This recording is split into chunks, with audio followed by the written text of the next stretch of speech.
الحمد لله رب العالمين، والعاقبة للمتقين، والصلاة والسلام على من لا نبي بعده وعلى آله وأصحابه أجمعين. أما بعد، فإن خير الحديث كتاب الله، وخير الهدي هدي محمد صلى الله عليه وسلم، وشر الأمور محدثاتها، وكل محدثة بدعة، وكل بدعة ضلالة، وكل ضلالة في النار. أعوذ بالله من الشيطان الرجيم. يا أيها الذين آمنوا اتقوا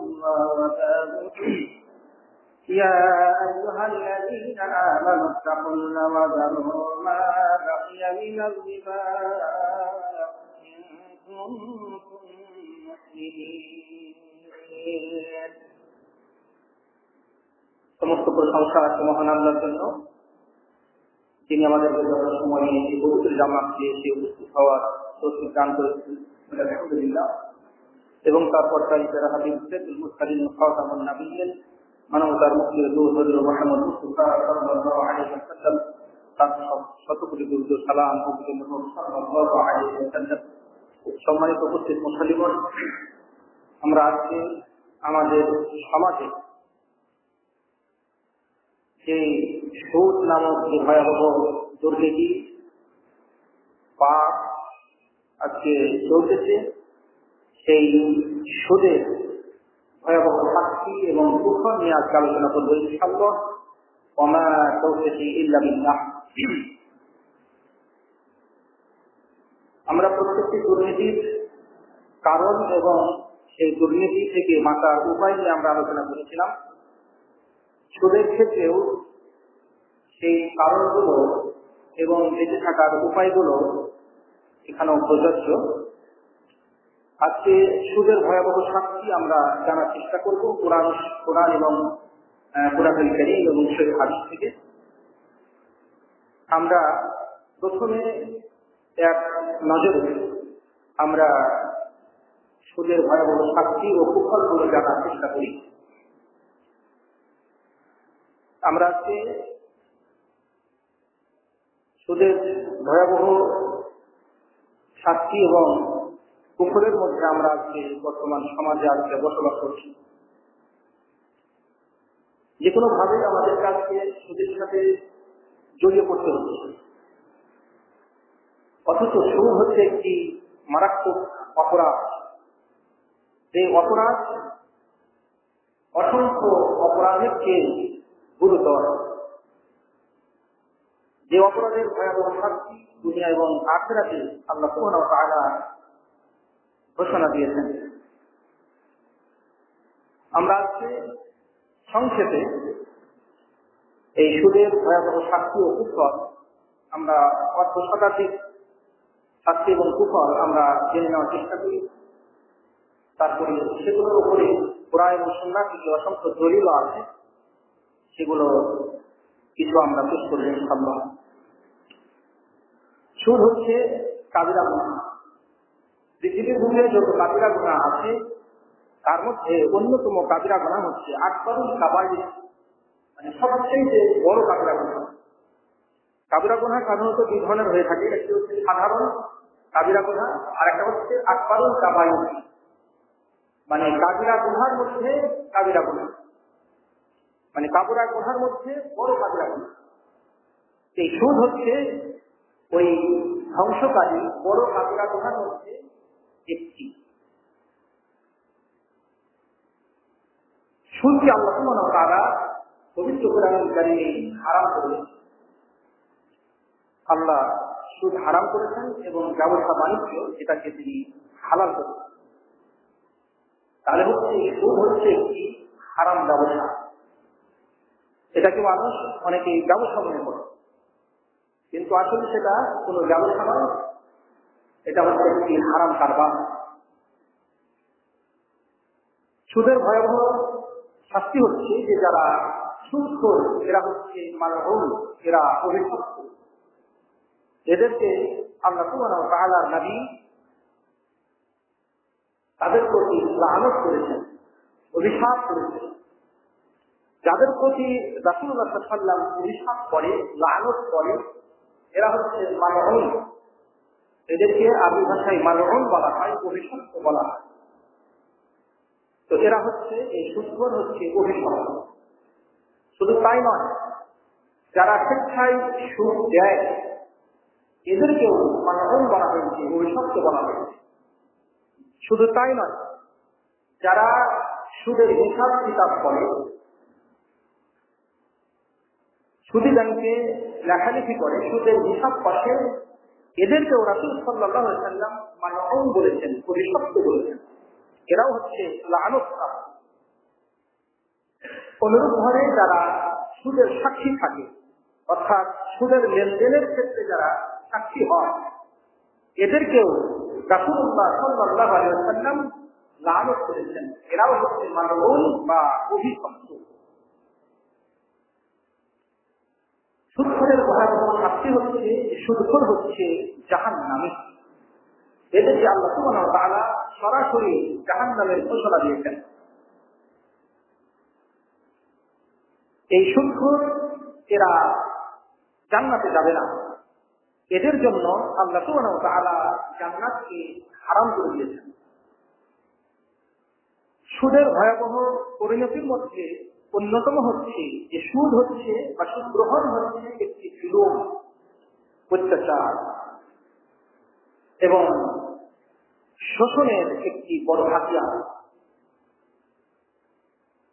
এজন্য যারা সুদ গ্রহণ করে এরা হল জালেম, এরা হচ্ছে অত্যাচারী, এরা হচ্ছে শোষণকারী। সুদের বড় ভয়াবহ পরিণতি হচ্ছে যে এই সুদের মাধ্যমে একজন সুদখোর অন্যায়ভাবে অন্যের সম্পদ আত্মসাৎ করে থাকে। এজন্য সুদখোর হচ্ছে আমানতের খিয়ানতকারী। সুদখোরের ভয়াবহ শাস্তি হচ্ছে যে সুদখোরের কোন ইবাদত বন্দেগী, সালাত, সিয়াম, হজ, যাকাত কোনো কিছুই, কোনো ইবাদত কবুল হবে না। সুদখোরের ভয়াবহ পরিণতি হচ্ছে যে সুদখোরের কোন দান, খয়রাত, অনুদান কোনো কিছুই আল্লাহর দরবারে কবুল হবে না।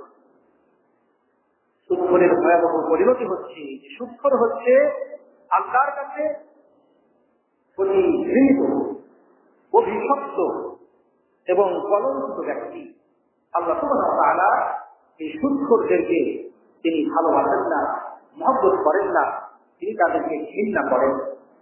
এতে যারা ঘৃণার পাত্র, যারা ঘৃণিত, এদেরকে কোন মুমিন এদেরকে সম্মানিত বা এদেরকে শ্রদ্ধা বা এদেরকে মহব্বত করতে পারে না।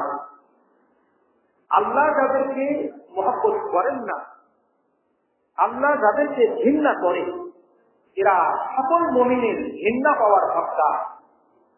এরা কখনো প্রশংসা পাওয়ার হকদার নয়।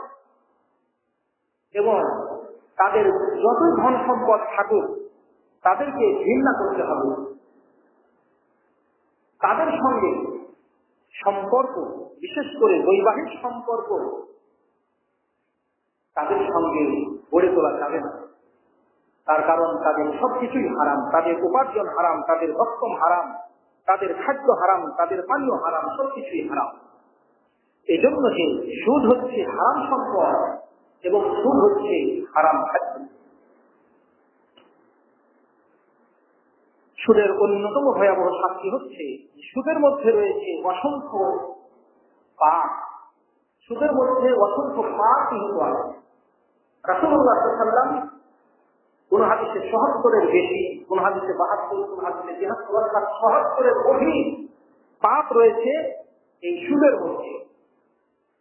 তার মধ্যে রাসূলুল্লাহ সাল্লাল্লাহু আলাইহি ওয়াসাল্লাম বললেন যে সর্বনিম্ন যে পাপটি হচ্ছে সেটা হচ্ছে মায়ের সঙ্গে জেনা করা, নাউযুবিল্লাহ। এই সুদের মধ্যে ৭৭-এর অধিক বড় বড় পাপ নিহিত আছে, শামিল আছে। তার মধ্যে সর্বনিম্ন হচ্ছে যে মায়ের সঙ্গে ব্যভিচার করা। এই জন্য সুদখোররা হচ্ছে চরম ঘৃণিত এবং কলঙ্কিত ব্যক্তি। সুদের ভয়াবহ পরিণতি হচ্ছে যে সুদখোরের সম্পদ আল্লাহ সুবহানাহু ওয়া তাআলা ধ্বংস করলেন। দুনিয়া এবং আখিরাতে এদের কোনো কল্যাণ হবে না। এদের সম্পদ ধ্বংস হতে বাধ্য, হয় তার জীবন দশাতে, না হয় তার পরবর্তী প্রজন্মে সুদ ধ্বংস হবেই হবে। এবং সুদ একজন সুদখোরকে ধ্বংস করে থাকবে।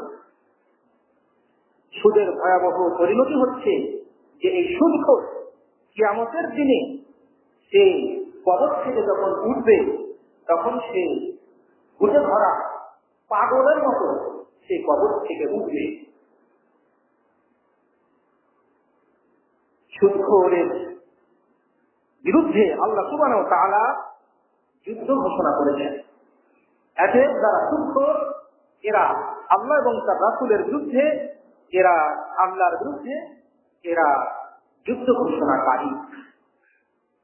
আল্লাহ সুবহানাহু ওয়া তাআলা সুদখোরকে বলেছেন যে সুদখোরেরা যেন এই কথাটি জেনে নেয় যে এই সুদখোর আল্লাহ এবং তার রাসূলের সঙ্গে তারা হচ্ছে যুদ্ধ ঘোষণাকারী। আল্লাহ তাদেরকে তার পক্ষ থেকে যুদ্ধের ঘোষণা শোনাচ্ছেন।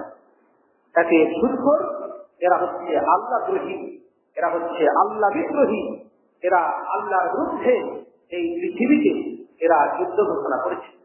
একে যারা আল্লাহর বিরুদ্ধে যুদ্ধ করার মতো সাহস করে, এরা সবচেয়ে বড় ক্ষতিগ্রস্ত হবে, এতে কোনো সন্দেহ নেই। সুদের মাধ্যমে সুদের অসংখ্য শাস্তি এবং কুফল রয়েছে। তার মধ্যে অন্যতম হল যে সুদের মাধ্যমে সমাজে, রাষ্ট্রে আল্লাহ সুবহানাহু ওয়া তাআলার গজব নেমে আসে, ভয়াবহ শাস্তি নেমে আসে। যেই সমাজে ঘুষ, সুদ, জেনা, ব্যভিচার ইত্যাদির প্রকাশ ঘটবে, সেই সমাজের উপরে আল্লাহর গজব নেমে আসে। সুদ গ্রহণকারীরা এরা মূলত পূর্ণ মুমিন নয়। সুদখোর যদি বৈধ মনে করে সুদ গ্রহণ করে, তাহলে সে চিরস্থায়ী জাহান্নামী কাফের। আর সুদখোর যদি মনে করে যে সুদ একটি হারাম সম্পদ, তারপরও সে হারাম মনে করে সেটি গ্রহণ করছে, তাহলে সে বড় পাপী হবে। আল্লাহ যদি তাকে ক্ষমা না করেন, তাহলে সে চিরস্থায়ী জাহান্নামে থাকবে। আর আল্লাহ যদি তাকে ক্ষমা করেন, তাহলে সে কোনো সময় জান্নাতে যেতে পারে। তবে যারা সুদকে হালাল মনে করে গ্রহণ করবে, এরা কখনোই জান্নাতে যাবে না। তার কারণ এই সুদকে তারা হালাল গ্রহণ করার মাধ্যমে তারা চিরস্থায়ী জাহান্নামী কাফের হয়ে গিয়েছে। এই সুদখোরের চরম শাস্তি কবর জগতে হবে, আলামে বারজাখেও তাদের চরম শাস্তি হবে, এবং কিয়ামতের মাঠে, হাসরের মাঠেও তাদের চরম শাস্তি হবে। পরিশেষে জাহান্নামে তাদের চরম শাস্তি হবে। সুদের অসংখ্য কুফলের মধ্যে অন্যতম হল যে এই যে সুদ হচ্ছে শিরক তুল্য অপরাধ। রাসূলুল্লাহ সাল্লাল্লাহু আলাইহি ওয়াসাল্লাম এই সুদকে শিরক তুল্য অপরাধ বলেছেন। এতে যদি কারো জন্য আল্লাহ সুবহানাহু ওয়া তাআলা এটাকে শিরক তুল্য অপরাধ হিসেবে গণ্য করেন, তাহলে তার নাজাত পাওয়ার সম্ভাবনা খুবই নগণ্য। রাসূলুল্লাহ সাল্লাল্লাহু আলাইহি ওয়াসাল্লাম এই সুদকে শিরক তুল্য অপরাধ হিসেবে উল্লেখ করেছেন। এক দিরহাম যদি কেউ সুদ গ্রহণ করে, এক দিরহাম সেই সময়ে আল্লাহ নবীর যুগের একটি রৌপ্য মুদ্রা, এটাকে এক দিরহাম বলা হতো, চাঁদের একটা টাকা। আল্লাহ রাসূল বলেছেন যে কেউ যদি 1 টাকা পরিমাণ এই সুদ গ্রহণ করে, যেটা বর্তমানে 300 টাকার মতো আছে। এক দিরহাম তো যেমন ভাঙা যায় সামথিং 300 কম বেশি। 300 টাকার মতো হবে বর্তমান মূল্যে আছে। তো এই 1 দিরহাম পরিমাণ যদি কেউ, রাসূল বলছেন, সুদ গ্রহণ করে, তাহলে 36টি জেনার অপরাধ তার জন্য হয়। অর্থাৎ 36টি জেনা সংঘটিত করলে আল্লাহ তার উপরে যত রাগান্বিত হবেন না, ক্রোধান্বিত হবেন না, শাস্তি দিবেন না। 1 দিরহাম যদি সেই সুদ খায়, তাহলে সেটা 36 বার জেনার চাইতে আল্লাহর কাছে জঘন্যতম অপরাধ। এতে কেউ যদি জেনে শুনে 1 টাকা অর্থাৎ 1 রৌপ্য মুদ্রা, বর্তমান যেটা 300 টাকার মতো পরিমাণটা হবে, যদি কেউ গ্রহণ করে, তাহলে 36 বার জেনার অপরাধের কেউ সেটা আল্লাহর কাছে জঘন্যতম অপরাধ। সুদের কুফলের মধ্যে রয়েছে যে সুদখোরেরা হচ্ছে সুদখোর, এদেরকে সুদখোর এবং সুদের সাথে আরো অন্যান্য অপরাধ যদি সে বৈধ মনে করে, তাহলে এই সুদখোর এই দুনিয়াতেও বাদক এবং শুকরে পরিণত হওয়ার চরম ভয় রয়েছে। আল্লাহ সুবহানাহু ওয়া তাআলা এই উম্মতে মুহাম্মাদের মধ্যে তিনি ঘোষণা দিয়েছেন যে একটি জাতিগোষ্ঠীকে আল্লাহ সুবহানাহু ওয়া তাআলা শুকর এবং বান্দরে পরিণত করবেন। তাদের চরিত্র হচ্ছে যে এরা মদকে হালাল মনে করবে, এরা জেনাকে হালাল মনে করবে, এরা সুদকে হালাল মনে করবে, এরা বাদ্যযন্ত্রকে হালাল মনে করবে। এই 4টি অপরাধের কথা রাসূল বলেছেন যে কেউ যদি এই 4টি অপরাধকে হালাল মনে করে, তাহলে এই ব্যক্তিদের মধ্যে থেকে আল্লাহ কতককে বাদর এবং শুকরে পরিণত করবেন। সেই জন্য সুদখোরের বান্দর অথবা শুকর হওয়ার সম্ভাবনা রয়েছে। সুদের ভয়াবহ পরিণতি হচ্ছে, এটি হচ্ছে পৃথিবী ধ্বংসের অন্যতম একটি আলামত। সুদের প্রকাশ ঘটা, এটা কিয়ামতের পৃথিবী ধ্বংসের অন্যতম একটি আলামত হচ্ছে এটা। এই সুদ উন্নয়ন এবং উন্নতির পথে চরম বাধা। সমাজ এবং রাষ্ট্রের উন্নয়ন ও অগ্রগতির পথে সবচেয়ে বড় বাধা হচ্ছে এই সুদ। এই সুদের মাধ্যমে উন্নয়ন ও অগ্রগতির যাত্রা ব্যাহত হয়। এই সুদের মাধ্যমে কথিত ধনীরা আরো ধনী হওয়ার চেষ্টা করে এবং গরিবেরা আরো গরিব হয়। এই সুদের মাধ্যমে কর্জে হাসানার পর বন্ধ হয়, অথচ কর্জে হাসানা হচ্ছে ইবাদত, আর মানুষকে খরচ দিয়ে ঋণ দিয়ে তার কাছ থেকে লাভ দেওয়া হচ্ছে সুদ। এই সুদ প্রচলন হওয়ার কারণে আজকে সমাজ থেকে কর্জে হাসানার মতো একটি ইবাদত, শ্রেষ্ঠ ইবাদত, সেটি আজকে সেটার পর আজকে বন্ধ হয়ে গিয়েছে। কর্জে হাসানার ব্যাপারে রাসূল বলেছেন, কেউ যদি কাউকে কর্জে হাসানা দেয়, তাহলে সেটা তাকে দান করার চাইতে বেশি নেকি হয়ে থাকে। এতে কর্জে হাসানাকে এই সুদে এসে সেই কর্জে হাসানার পর আজকে বন্ধ করে দিয়েছে। এই সুদের কারণে কেউ কাউকে কর্জে হাসানা দিতে চায় না, ঋণ দিতে চায় না, বিনা সুদে বিনা লাভে কেউ কাউকে সাহায্য সহযোগিতা করতে চায় না। সবাই আজকে লাভের জন্য তারা সবাই আজকে লোভী হয়ে গিয়েছে। এই সুদের কারণে আজকে পরস্পর সাহায্য সহযোগিতা, দয়া মায়া, এগুলো আজকে উঠে গিয়েছে। আজকে পরস্পর সাহায্য সহযোগিতা করার পর দয়া মায়ার পর আজকে বন্ধ হয়ে গিয়েছে এই সুদের কারণে। অথচ একজন মুসলমান আর একজন মুসলমানকে বিপদের আপদে দায়িত্ব ছিল কর্জে হাসানার মাধ্যমে তাকে সাহায্য সহযোগিতা করা। এক ভাই অসুস্থ হলে, এক ভাই ক্ষতিগ্রস্ত হলে, এক ভাই আর্থিকভাবে সহযোগিতার উপযোগী হলে তাকে সহযোগিতা করা ছিল আর একজন মুসলমানের নৈতিক দায়িত্ব বা কর্তব্য। অথচ এই সুদের কারণে, এই সুদের লোভের কারণে আজকে সেটা তারা করতে পারতেছে না, তারা আজকে করছে না। আজকে অভাবী মানুষকে তার অভাবের সুযোগে তার কাছ থেকে আজকে অন্যায়ভাবে সুদ গ্রহণ করছে। অভাবী ব্যক্তি যখন কোন ধনী ব্যক্তির কাছে যাচ্ছে যে আমাকে কিছু টাকা হাওলা দেন, বলছেন না আমি টাকা হাওলা দিতে পারবো না, তোমাকে আমি টাকা দেবো, তবে তোমাকে আমি সুদ দিতে হবে।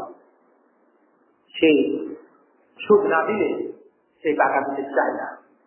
ফলে পরস্পর সাহিত্য সহযোগিতা দয়ামানকে পর সেটা আজকে বন্ধ হয়ে গেছে। অথচ একজন মুমিন পরস্পরের প্রতি দয়া না থাকলে, মায়া না থাকলে সে কিন্তু কোনোভাবেই মমিন হতে পারবে না। আত্মীয়তার সম্পর্ক ছিন্ন হয়েছে এই সুদের কারণে,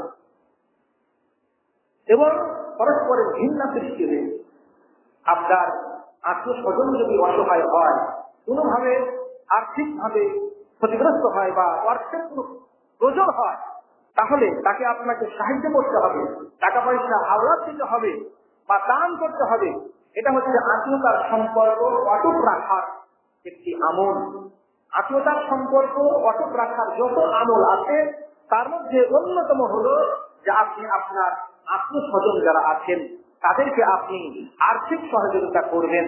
তারা অভাবে পড়লে আপনি তাদেরকে তাদের অভাব পূরণ করবেন। এটা হচ্ছে আপনার আত্মীয়তার সম্পর্ক অটুট রাখার অন্যতম একটি মাধ্যম।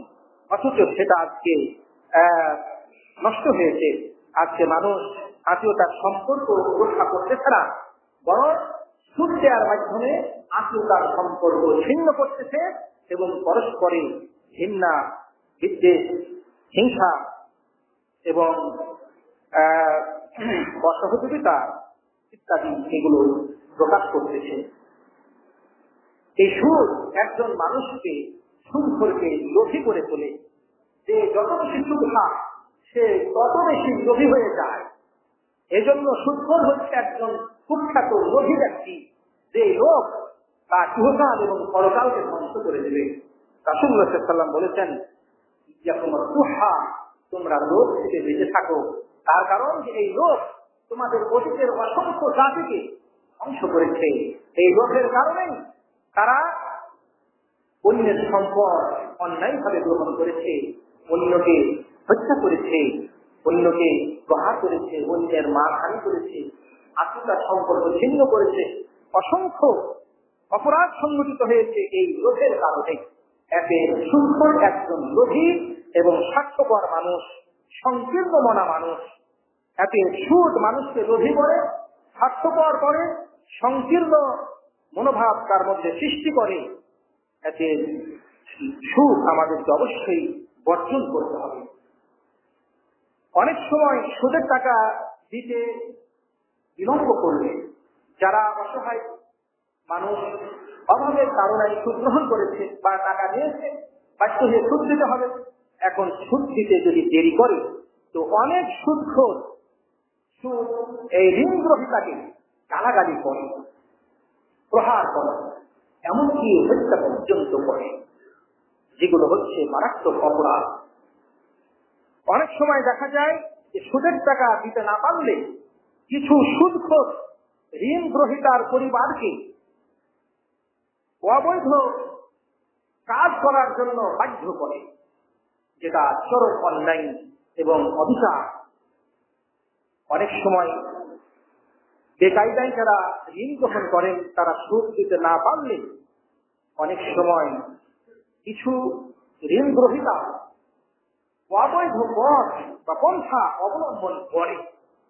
সুদের টাকা দিতে না পেরে সে অনেক সময় অবৈধ পথ এবং পন্থা অবলম্বন করে, যেমন চুরি করে, ছিনতাই করে, ডাকাতি করে এবং জেনারেলিতে লিপ্ত হয়। এই সুদের অসংখ্য কুফল আছে, তার মধ্যে জঘন্যতম কুফল হচ্ছে যে এই অনেক সময় অনেক সুদ গ্রহীতা মানে ঋণ গ্রহীতা যাকে যে সুদ দিবে আর সে যখন সুদ দিতে না পারে তখন সে অনেক সময় আত্মহত্যা করে। সুদ দিতে না পেরে সে তখন আত্মহত্যা করে, এটাও আমরা দেখছি। এতে এই সুদ মানুষকে আত্মহত্যার পথে নিয়ে যাচ্ছে।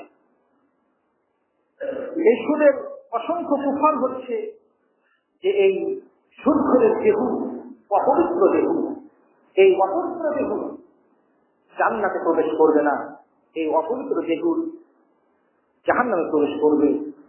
এই জন্য সুদখোরের দেহ এটা অপবিত্র দেহতে পরিণত হয়। এতে জেনে শুনে সুদ গ্রহণ করা থেকে, সুদ খাওয়া থেকে বিরত থাকতে হবে। তার কারণ রাসূল বলেছেন যে কেউ যদি জেনে শুনে সুদ গ্রহণ করে, তবে হ্যাঁ, যদি কারোর কোনো বিধান জানা না থাকে, তার কারণে এরকম কিছু ঘটনা ঘটে যায়, তাহলে ইনশাআল্লাহ হয়তো আল্লাহ তাকে ক্ষমা করতে পারেন। তার কারণ যে সুদের অসংখ্য প্রকার রয়েছে, আমরা পরবর্তীতে সুদের অসংখ্য যে প্রকার আছে সেই প্রকারগুলো নিয়ে আলোচনা করব। আজকে আমরা কোরআন এবং সুন্নাহ থেকে সুদের ব্যাপারে যে অসংখ্য শাস্তির ঘোষণা এসেছে সেগুলা সামান্য কিছু আলোচনা করার চেষ্টা করব ইনশাআল্লাহ। যেহেতু সময় হয়ে গেল, পরিপূর্ণ আলোচনা বা পরিপূর্ণ দলিল আদিল্লাগুলো হয়তো আজকে পেশ করা যাবে না। পবিত্র কোরআনুল কারীম আল্লাহ সুবহানাহু ওয়া তাআলা সূরা বাকারার মধ্যে বলতেছেন, ইয়া আইয়ুহাল্লাযীনা আমানু তাকুল্লাহ, হে ঈমানদারগণ তোমরা আল্লাহকে ভয় করো, ওয়াজারু মা বাকিয়া মিনার রিবা, আর তোমাদের সুদের যে অংশ বাকি রয়েছে সেটা পরিহার করো। এই কথাটা বলার তাৎপর্য হচ্ছে এই যে অনেকেই মুসলমান যখন সে ছিল না, বিধর্মী ছিল, তখন অন্যকে সে কিন্তু সুদ দিয়েছিল, সুদের উপরে টাকা দিয়েছিল। এখন মুসলমান হয়েছে, এখন সে কিন্তু ওয়াকিয়া যে সুদ আছে সেটা এখন নিতে পারবে না, যেহেতু সে মুসলমান হয়েছে। যদিও সেই চুক্তিটা হয়েছে অমুসলিম অবস্থাতে, বিধর্মী অবস্থাতে, এখন সে ইসলাম গ্রহণ করেছে, কিন্তু ইসলাম গ্রহণের সঙ্গে সঙ্গে তাকে কিন্তু অতীতের সমস্ত ওয়াকিয়া সুদ সেগুলো বর্জন করতে হবে।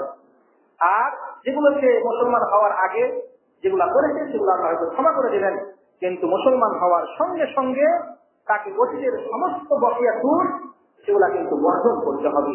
সে কথাই আল্লাহ বলছেন, জারু মা বাকিয়া মিনার রিবা, এবার যেটি বাকি আছে সেটা পরিহার করো। অর্থাৎ ইতিপূর্বে যদি এই ধরনের কোন ঘটনা ঘটে যায়, এই রিবা হারাম হওয়ার সঙ্গে সঙ্গে, সুদ হারাম হওয়ার সঙ্গে সঙ্গে, সুদ হারাম হওয়ার বার্তা তার কাছে পৌঁছানোর সঙ্গে সঙ্গে তার যাবতীয় সুদের লেনদেন তাকে বর্জন করতে হবে।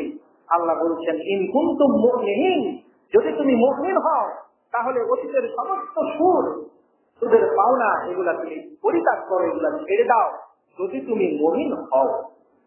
এখানে আল্লাহ সুবহানাহু ওয়া তাআলা সুদ ছেড়ে দেওয়াকে মুমিন হওয়ার জন্য অন্যতম শর্ত বলে উল্লেখ করলেন। সুদ যদি কেউ না ছাড়ে তাহলে সে মুমিন হতে পারবে না। আল্লাহ বলছেন, ফাইলাম তাফআলু, আর যদি এটা তোমরা না করো, অর্থাৎ ওয়াকিয়া সুদ যেগুলো আছে সেগুলো যদি না ছাড়ো, তাহলে ফাজানু বিহারবিন মিনাল্লাহি ওয়া রাসূলিহি, তাহলে তোমরা আল্লাহ এবং তার রাসূলের পক্ষ থেকে যুদ্ধের ঘোষণা ভালো করে জেনে নাও, যুদ্ধের ঘোষণা শুনে নাও। এতে আল্লাহ সুবহানাহু ওয়া তাআলা এই সুদ গ্রহণকারীদের বিরুদ্ধে তিনি যুদ্ধ ঘোষণা করেছেন। তিনি যুদ্ধের সংবাদ, যুদ্ধের সেই ঘোষণা এই সুদখোরকে তিনি দিয়েছেন। এতে যারা সুদ গ্রহণ করবে জেনে শুনে, তারা অবশ্যই আল্লাহ এবং তার রাসূলের সঙ্গে যুদ্ধে লিপ্ত হয়েছে। আল্লাহ বলছেন, ওয়াইন তুতুম, তোমরা যদি সুদ ছেড়ে দাও, যে সুদটা ধার্য করা হয়েছে সেটা যদি ছেড়ে দাও, ফালাকুম রুসু আমওয়ালিকুম, তাহলে তোমরা তোমাদের মূল ধনটা পাবা। যাদের সাথে আগে চুক্তি হয়েছিল, ইসলাম গ্রহণের আগে বেশ কিছু ব্যক্তিরা তারা কিন্তু অন্যের সঙ্গে তারা সুদের চুক্তি করেছিল যে আমি তোমাকে 1000 টাকা দিলাম, এই 2 মাস পরে তোমাকে 1100 টাকা দিতে হবে। এখন এই যে 1100 টাকা, 100 টাকা যে বেশি সে নিবে, সেটা আল্লাহ ছেড়ে দিতে বললেন যে সেটা তুমি ছেড়ে দাও। আর যদি সেটা ছেড়ে দাও তাহলে তুমি তোমার মূল ধন যেটা, অর্থাৎ 1000 টাকা যেটা, সেটা তুমি ফেরত পাবা, 1000 টাকাই পাবা। বেশি অতিরিক্ত তুমি চাইতেও পারবা না। লা তাজলিমুন, তুমি কখনোই জুলুম করবে না। অর্থাৎ তুমি যদি এই সুদের টাকাটা নাও, এই 100 টাকা যেটা অতিরিক্ত সুদ ধার্য করেছ, এই টাকাটা যদি নাও তাহলে তুমি জুলুমকারী হবে। এতে লা তাজলিমুন, তুমি জুলুম করবে না, ওয়ালা তুজলামুন, তাহলে তোমার উপরে জুলুম করা হবে না। তাহলে এই সুদ গ্রহণ হচ্ছে একটি জুলুম, একটি নির্যাতন, যেটা কখনোই একজন মুমিন করতে পারে না, একজন মুসলমান করতে পারে না। আল্লাহ বলছেন, ওয়াইন কানা যু উসরাতিন, এখন তুমি যাকে ঋণ দিয়েছো সে যদি অসচ্ছল হয়, অভাবী হয়, তুমি তাকে ঋণ দিয়েছো, সে এখন ঋণ পরিশোধ করতে পারতেছে না, সুদের উপরে ঋণ দিয়েছিলে, সুদ বর্জন করতে হবে, তুমি তোমার মূল ধনটা পাবা। সেটাও যদি সে অভাবী হওয়ার কারণে দিতে না পারে, তাহলে তাহলে সেটা তাকে তার সচ্ছল অবস্থা পর্যন্ত তাকে সময় দিতে হবে, বাধ্য করা যাবে না। অভাবীকে কোনো বাধ্য করা যাবে না। সে তোমার কাছ থেকে হাওলাত নিয়েছে, ঋণ নিয়েছে 1000 টাকা, যে এখন তার অভাবের কারণে, সত্যিকার অভাবের কারণে সে সেটা দিতে পারতেছে না। যদি অভাব না থেকে যদি না দেয় তাহলে সেটা আবার জুলুম হবে, মাতুলিকেরা জুলুম। কেউ যদি কারোর কাছ থেকে ঋণ নেয়, পাশে হাসানা নেয়, সেটা যদি তাকে পরিশোধ না করে, করার সামর্থ্য হতে করছে না, তাহলে সবাই কিন্তু জালেম হবে। তো আল্লাহ বলছেন সত্যিকার অর্থে সে যদি অভাবী হয় তাহলে তাকে তার সচ্ছলতা পর্যন্ত তোমাকে অবকাশ দিতে হবে। এই জন্য কেউ যদি কারোর কাছে পাওনা টাকা তার অভাব হওয়ার কারণে, অভাবী হওয়ার কারণে যদি ছাড় দেয়, 6 বছর ছাড় দিলে 6 বছর তার উপরে আর কোনো জাকাত লাগবে না। ধরুন আপনি কাউকে 5 লক্ষ টাকা ধার দিয়েছেন, কোন গরিব মানুষ আপনার কাছ থেকে ধার নিয়েছে, হাওলাত নিয়েছে, সে সেটা পরিশোধ করতে পারছে না, 6 বছর সে আপনার কাছে পরিশোধ করতে পারবে না, সেটা 6 বছর আপনার উপরে জাকাত মাফ হয়ে যাচ্ছে। যখন সে টাকা দিবে তখন আপনি জাকাত বের করবেন। আল্লাহ বলছেন হ্যাঁ, তোমরা যদি তাকে মাফ করে দাও, সে এখন অভাবী মানুষ, তোমার পাওনা টাকা সে দিতে পারতেছে না, তোমার কাছে যে ঋণ নিয়েছে সেটা পরিশোধ করতে পারতেছে না, তাহলে তুমি তাকে মাফ করে দাও, সাজদা করে দাও, দান করে দাও, খয়রুল লাকুম, এটা তোমার জন্য অতীব কল্যাণকর হবে, ইন কুনতুম তা'লামুন, যদি তুমি জানো সেটা। এতে যারা এই অভাবীকে যারা মাফ করে দিবেন, টাকা যারা ক্ষমা করে দিবেন, ঠিক আছে তুমি দিতে পারছো না, শুধু করিব না, তোমার এই টাকাটাও মাফ করে দিলাম। আল্লাহর নবী বলছেন হাসরের মাঠে আল্লাহ সুবহানাহু ওয়া তাআলা সেই মহা বিপদের দিনে তিনি আরশের ছায়াদান করবেন। এইভাবে অসংখ্য আয়াত রয়েছে, যে আয়াতগুলোতে আল্লাহ সুবহানাহু ওয়া তাআলা এই সুদকে আমাদের জন্য হারাম করেছেন, নিষিদ্ধ করেছেন। আল্লাহ সুবহানাহু ওয়া তাআলা বলছেন ইন্নামাল বাইউ মিসলুল রিবা, আহাল্লাহুল বাইআ ওয়া হাররামার রিবা। আল্লাহ তাআলা ব্যবসাকে হালাল করেছেন এবং তিনি এই সুদকে হারাম করেছেন। এজন্য রাসূলুল্লাহ সাল্লাল্লাহু আলাইহি ওয়াসাল্লাম বলেছেন যে যারা সুদ গ্রহণ করবেন তাদের প্রতি আল্লাহর লানত। যারা দিবেন, অনেকে আছে স্বেচ্ছায় সুদ নিয়ে থাকে, মানুষের কাছে সুদের উপরে টাকা নেয়, বিভিন্ন ব্যবসা বাণিজ্য বা বিভিন্ন লোভে পড়ে নেয়। অনেকে আছে তার টাকার দরকার নাই, ব্যবসা আছে 1 কোটি টাকা, সে এখন আরো 1 কোটি টাকা সে লোন নিচ্ছে, ঋণ নিচ্ছে, টাকা বড় করে আরো ব্যবসা করবে সেজন্য। তাহলে এ হচ্ছে নীতি, এ হচ্ছে সুদ খাওয়াচ্ছে সে। তার সুদের উপরে টাকা না নিলেও হতো, কিন্তু সে নিচ্ছে, সে অন্যকে সুদ দিচ্ছে। কেন দিচ্ছে? সে লোভের কারণে দিচ্ছে, যে আমার এই 1 কোটি টাকার ব্যবসা করছে না, আরো 2 কোটি 5 কোটি টাকা দেন, বড় বিশাল করে ব্যবসা করবে। রাসূল সাল্লাল্লাহু আলাইহি ওয়াসাল্লাম বলেছেন যে যে সুদ গ্রহণ করবে সে যেমন অভিশপ্ত, লানতপ্রাপ্ত, যে সুদের টাকা দিচ্ছে, খাওয়াচ্ছে সুদ, সেও অভিশপ্ত। আর যারা সুদের হিসাব কিতাব করতেছে, সুদী ব্যাংকে যারা চাকরি করতেছে, সুদের টাকার হিসাব লিখতেছে, এরাও অভিশপ্ত, লানতপ্রাপ্ত। শাহেদাই হয়ে যারা সাক্ষী থাকতেছে, এরাও লানতপ্রাপ্ত। আল্লাহ নবী বললেন এরা সকলেই সম অপরাধী। হাদিসটি সহিহ মুসলিমের 4177 নম্বর হাদিস, মুসলিমের যেহেতু সেই হাদিস। এই জন্য রাসূলুল্লাহ সাল্লাল্লাহু আলাইহি ওয়াসাল্লাম বলেছেন আর রিবা সাবউনা বাবান, রিবা রয়েছে ৭৭টি দরজা, ৭৭টি অপরাধ, ৭৭টি অপরাধের দরজা রয়েছে। তার মধ্যে সবচেয়ে নিম্ন হচ্ছে আদনাহু কাল্লাযী ইয়াকাউ আলা উম্মি, সবচেয়ে নিম্ন হচ্ছে যে সে তার মায়ের সঙ্গে জিনায় লিপ্ত হলো, নাউযুবিল্লাহি মিন যালিক। তারপরে আরেকটি হাদিসে রাসূলুল্লাহ সাল্লাল্লাহু আলাইহি ওয়াসাল্লাম বলেছেন যে আর রিবা ইসনানি ওয়া সাবউনা বাবান, এই সুদের রয়েছে ৭২টি দরজা। তার মধ্যে সবচেয়ে নিম্ন যেটা হলো সেটা হলো ইতিয়ানুর রাজুল উম্মা, মার সঙ্গে ব্যভিচার করা। আরেকটি হাদিসে রয়েছে রাসূল বলছেন যে এই রিবার জন্য রয়েছে সালাসুন ওয়া সাবঈনা বাবান, ৭৩টি দরজা, ৭৩টি অপরাধ রয়েছে। এর সবচেয়ে নিম্নটা হলো আইয়ান কিহার রাজুল উম্মা, যে একজন লোক তার মাকে বিবাহ করলো। এইভাবে রাসূলুল্লাহ সাল্লাল্লাহু আলাইহি ওয়াসাল্লাম বলেছেন আর রিবা বিদউন ওয়া সাবউনা বাবা, এই শিরকের রয়েছে নাকি এই সুদের রয়েছে ৭৭-এর অধিক। বিদউন ওয়া সাবউন, ৭৭, বিদউন হচ্ছে 3 থেকে 7 বা 9 পর্যন্ত সংখ্যাকে বিদউন বলা হয়। আর ৭৭-এর উপরে ৩ বা ৭, ৯ সংখ্যা, অর্থাৎ ৭৭-এর অধিক বাব রয়েছে। অশ্বের মিত্র চাবি, আর সেরেক হচ্ছে এই সুদ তুল্য, মানে মিত্র চাবি। সেরেকটা হচ্ছে এই সুদের মতো একটি অপরাধ। এজন্য এই সুদের সবচেয়ে বড় অপরাধ হচ্ছে শিরক, আর সুদের সবচেয়ে ছোট অপরাধ হচ্ছে মার সঙ্গে জেনা করা। এজন্য রাসূলুল্লাহ সাল্লাল্লাহু আলাইহি ওয়াসাল্লাম বলেছেন, আদ-দিরহামু রিবান ইয়াকুলুহু আর-রাজুলু ওয়া হুয়া ইয়ালাম, কেউ যদি জেনে শুনে 1 টাকা পরিমাণ, চাঁদের 1 টাকা পরিমাণ যদি সে সুদ খায়, সে জানছে যে এটা সুদ আমি নিলাম, তো রাসূল বলছেন আসাদ্দু মিন শিত্তাতি ওয়া সালাসিনা জিনা, তাহলে সেটা 36টি জিনার চাইতে মারাত্মক হবে। আসাধ্য মানে মারাত্মক হবে। 36টি জিনা হবে ওটা না, 36টি জিনার চাইতেও কঠিন হবে। এই জন্য রাসূলুল্লাহ সাল্লাল্লাহু আলাইহি ওয়াসাল্লাম বলছেন যে ইন্না দিরহামা ইসিবহু রাজুলু মিন রিবা, যদি কোনো ব্যক্তি সুদ থেকে 1 টাকা পরিমাণ গ্রহণ করে, আযামু ইনদাল্লাহি ফিল খতিয়াতি, তাহলে সেটা আল্লাহর কাছে গুনার দিক দিয়ে এত বড় অপরাধ হবে, সেটা হচ্ছে মিন শিত্তাতি ওয়া সালাসিনা জিনা, সেটা হচ্ছে 36টি জিনা করার চাইতেও মহা গুনাহ হবে। ইয়াজনিহার রাজুল, যে জিনাকে একজন ব্যক্তি স্বয়ং করতেছে, অর্থাৎ 36টি জিনা করলে যে গুনাহ হয় তার চেয়ে মারাত্মক গুনাহ হবে আল্লাহর কাছে, মহা গুনাহ হবে আল্লাহর কাছে 1 টাকা জেনে শুনে কেউ যদি সুদ গ্রহণ করে।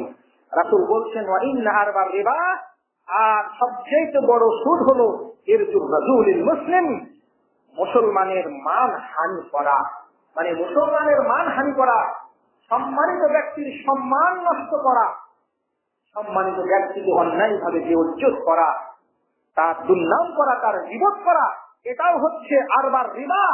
রিবার মধ্যে এটাও হচ্ছে গুরুতর একটি রিবা। অর্থাৎ কেউ যদি কোনো মুসলিম ব্যক্তির মান হানি করে, তাহলেও সেটা রিবার মতো একটি অপরাধ হবে। এই জন্য রাসূলুল্লাহ সাল্লাল্লাহু আলাইহি ওয়াসাল্লামের সাহাবী বলতেছেন, নাহা রাসূলুল্লাহ আন তাশতারিয়া সামারা, রাসূল বলছেন যে তোমরা ফলের গাছ থেকে ফল ক্রয় করিও না, আমের গাছ থেকে আম ক্রয় করিও না, তারপরে খেজুরের গাছ থেকে খেজুর ক্রয় করিও না, হাত্তা তুতআম, যতক্ষণ না সেটা খাওয়ার উপযোগী হয়। যখন খেজুর গাছের খেজুর যখন খাওয়ার উপযোগী হবে, তখন কিন্তু অর্থ দিয়ে সেটা অনুমান করে কিনা যাবে। আবার সেটা কিন্তু খেজুর দিয়ে কিনা যাবে না, টাকা দিয়ে কিনা যাবে। একটা আমের গাছের আম আছে, আপনি আম অনুমান করে খাবার উপযোগী হয়েছে, তখন ওটা আপনি কিনতে পারবেন। তবে আম দিয়ে আম কিনতে পারবেন না, বলতে পারবেন না যে এই গাছের আম 5 মণ হবে। আপনি আড়তে গিয়ে বলেন যে আমার কাছে 5 মণ যাই হোক আম আছে, আপনি আবার আড়ত থেকে আপনি 5 মণ আম দিয়ে দেন, আপনি ওটা নিয়ে নিন, পেরে নিয়ে নিন, এটা তো হয়ে যাবে। রাসূল বলতেছেন যে যখন খাওয়ার উপযোগী হবে তখন অর্থ দিয়ে আপনি সেই গাছ থেকে টাকা দিয়ে দিতে পারবেন। তারপরে রাসূল বলছেন হাত্তা ইজা যাহারা জিনা ওয়া রিবা ফি ক্বরিয়াতিন, যখন কোন শহরে, কোন গ্রামে, কোন এলাকায় যখন জিনা এবং সুদ যখন প্রকাশ পাবে, আহাল্লু বিআনফুসিহিম আযাবাল্লাহ, ফাকাদ আহাল্লু বিআনফুসিহিম আযাবাল্লাহ, ওই গ্রামের মানুষ, ওই এলাকার মানুষ, ওই জনপদের মানুষ তাদের নিজেদেরকে আল্লাহর আযাবের মধ্যে এরা নিক্ষেপ করলো, আল্লাহর আযাবের মুস্তাহাক তারা নিক্ষেপ করে নিল, আল্লাহর আযাব তারা তাদের উপরে হালাল করে নিল, বৈধ করে নিল। আল্লাহর আযাব তাদের উপরে আসবে, আল্লাহর গজব তাদের উপরে আসবে। এজন্য এই সুদ যদি কেউ গ্রহণ করে, কোন জনপদের মানুষ, কোন এলাকার মানুষ, কোন রাষ্ট্রের মানুষ যদি সুদ গ্রহণ করে, তাহলে সেই রাষ্ট্রে আল্লাহর আযাব, আল্লাহর গজব, আল্লাহর লানত আসতে বাধ্য, আসবেই। যেহেতু রাসূলুল্লাহ সাল্লাল্লাহু আলাইহি ওয়াসাল্লাম বলেছেন যে মা যাহারা ফি কওমিন জিনা ওয়া রিবা, কোন কওমের মধ্যে যখন জিনা এবং সুদ যখন প্রকাশ পাবে, ইল্লা আহাল্লু বিআনফুসিহিম আযাবাল্লাহ, এরা সকলেই তাদের নাফসকে আল্লাহর আযাবে তারা নিমজ্জিত করলো, আল্লাহর আযাব তাদের উপরে হালাল করে নিল।